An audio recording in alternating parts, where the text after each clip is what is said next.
Vibrant Gujarat 2013ના ભાગરૂપે આજે નાના મધ્યમ ઉદ્યોગ માટેનો આજે કાર્યક્રમ રાખ્યો છે.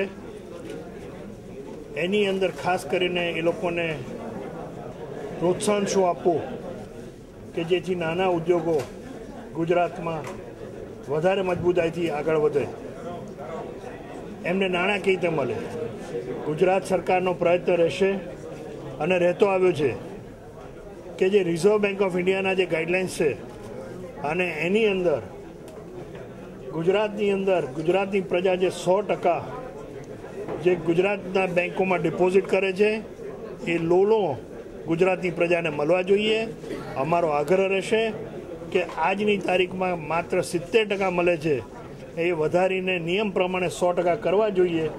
એની અંદર ગુજરાતના નાના ઉદ્યોગોનો હિસ્સો મોટા પ્રમાણમાં વધે એ પ્રમાણે અમારા સરકારના પ્રયત્ન રહેશે.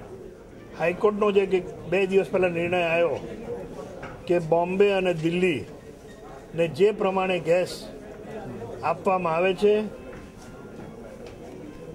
સસ્તો આપવામાં આવે છે, ગુજરાતને અન્યાય કરવામાં આવે છે, એ વહેલામાં વહેલી તકે જો ગુજરાતના નાના ઉદ્યોગોને બી આપવામાં આવશે તો એ લોકોના પ્રોડક્શન કોસ્ટની અંદર ખૂબ મોટો ઘટાડો આવી શકે.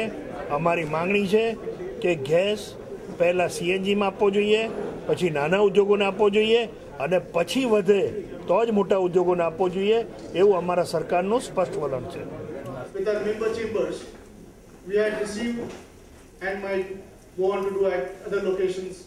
Continuing series going on competitiveness, and I think it is now time that within the industry, within our institution, as we understand, as I understand, is a perennial problem, a very serious problem, and that is where the issue is that the medium industries are actually pressurized. Most of the industry people say that is about